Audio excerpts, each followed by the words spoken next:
You're a business owner. I'm a business owner. I own a small business and time is money. Would you ever allow a shutdown in the future? A shutdown in terms of COVID? No, I wouldn't. And I never did. I let the governors make their decisions. And some of them, like from South Carolina, you know Henry McMaster, and frankly, North Dakota, a few of them, Tennessee, they didn't shut down at all. Florida did shut down. Ron DeSantis shut down, or as he's known, Ron DeSanctimonious. He shut his state down very violently, actually, and shut the highways down, the roads down. Donald Trump criticizing Florida Governor Ron DeSantis for his response to the COVID-19 pandemic at a town hall last night in Iowa that aired on Fox News. That happened not too far from where DeSantis was on stage with former UN Ambassador Nikki Haley at a debate that Trump chose not to attend. And Republican presidential candidate Florida Governor Ron DeSantis joins us now from Altoona, Iowa. So, Governor, thanks so much for being with us. We got a lot happened yesterday, as you're well aware. I'm just looking at this fact check from March 31st, 2020. And the headline is, Trump praises Florida governor despite criticism of coronavirus response. He calls you a great governor. But I actually know a little bit about Florida. And from my memory, Donald Trump was actually attacking you back in 2020 for not shutting the state down more. Is that correct? Yeah, look, I mean, Joe, this was the #1 crisis he faced as president. And he chose to defer to Anthony Fauci.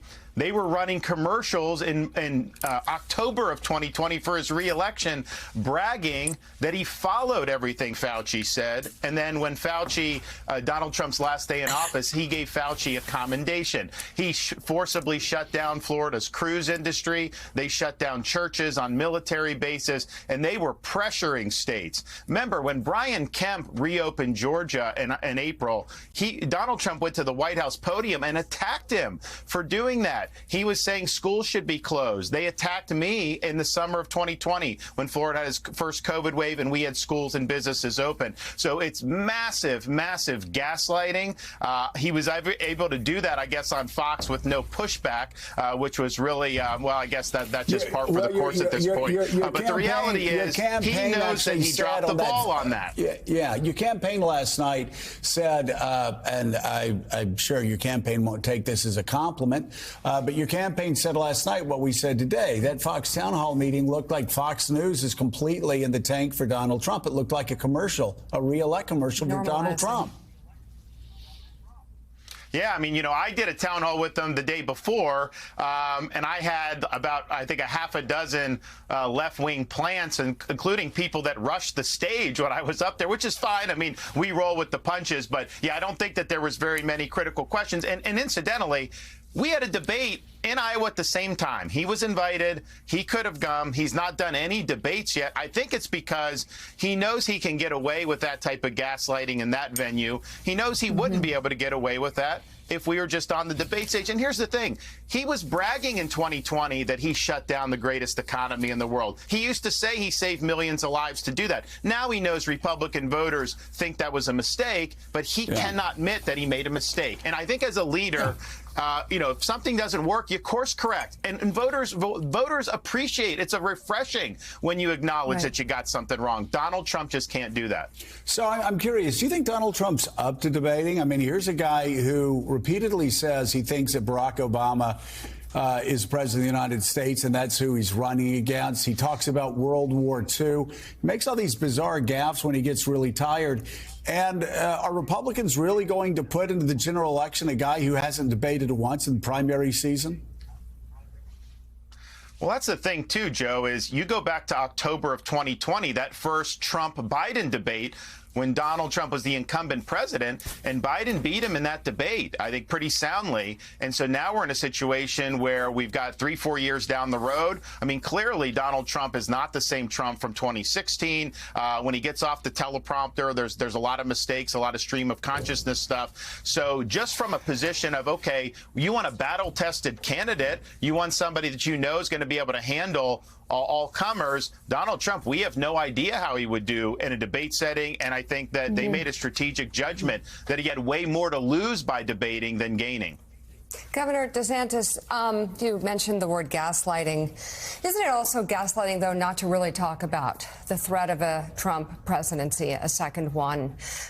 Is Donald Trump a threat to our democracy? And we of course, have been talking about SEAL Team 6, and his lawyer's actually arguing that he could use SEAL Team 6 to execute, say, someone like you, one of his political opponents.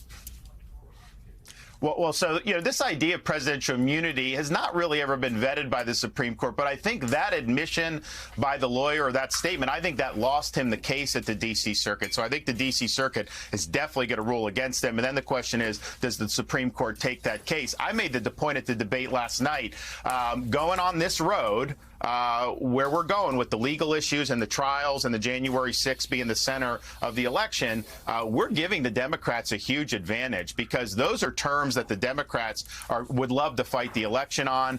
It's not going to be good for Donald Trump. And then you may be in a situation where the fate of the Republican Party is determined by a jury, probably all Democrat jury in Washington, D.C. Is that really the direction that we want to go with all this stuff? So we have a choice to make. I mean, obviously, Iowa is going to be exciting because it's going to be negative 15 degrees, and these are going to be the true believers that are going to come out. But that's really the stakes here. Yeah. But I mean, when you speak to voters in Iowa or New Hampshire, I mean, you can't speak to stolen documents that Donald Trump claims are his, that he says he took. You can't speak to the concept of how unbelievably wrong it is to take money from foreign governments. January 6th, the insurrection, trying to overturn the election. Again, I ask, is Donald Trump a threat to our democracy? So here's what I'd say. I think a lot of the rhetoric of Donald Trump, to me, a lot of that is bluster. I mean, when he actually was in power, he had an opportunity to use valid constitutional authority to take action that conservatives wanted. For example, we addressed last night at the debate, he's now saying he'll send in the military to crack down on crime in the inner cities. Now, you can't just do that willy-nilly, but when there's upheaval, rebellion, and riots like the BLM, he could have sent in National Guard, and he chose not to do it. He was tweeting law and order, but he didn't actually do it. So I think some of it's rhetoric versus the actual reality of being a strong versus a weak president. And I wish he would have leaned in more on some of these issues that he promised to do and didn't do. Governor, good morning. Let's talk about you and your campaign for a moment. I was going back this morning and looking at a whole bunch of polls from about a year ago, a little less, that had you leading in many cases in this Republican primary or within the margin of error of Donald Trump. And as you sit here on the eve of the Iowa caucuses, you trail in our NBC News Des Moines Register poll by 32 points, by an average of about 50 points nationally. What is your assessment of why that has happened over the last year or so? And what do you say to your supporters who don't think you have a shot in Iowa?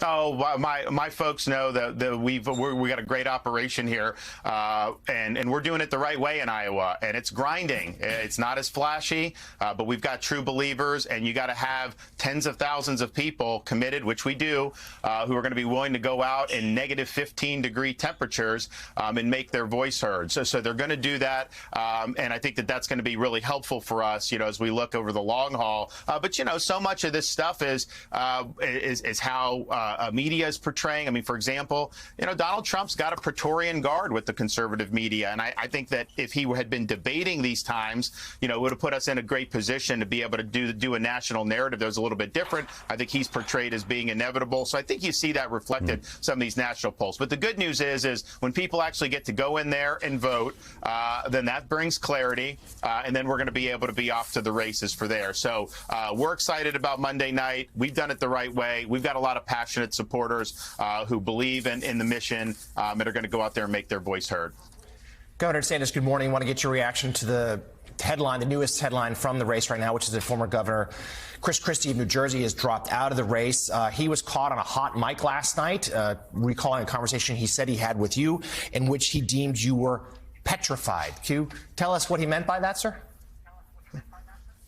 Well, I've been, I served in Fallujah and Ramadi, so nothing about the political stuff, would quote petrify me. So I don't know where he got that. I did call him just to offer him encouragement because I think that he had been treated poorly with so many people just demanding that he get out of the race. I didn't think he was going to get out based on my conversation, but it's all good. But I do think not going to be a big factor in Iowa because he really wasn't competing here. So in that sense, we're all systems go through Monday, and I think that's our sole focus. Republican presidential candidate, Florida Governor Ron DeSantis, thank you very much for coming on the show this morning. Thanks so much.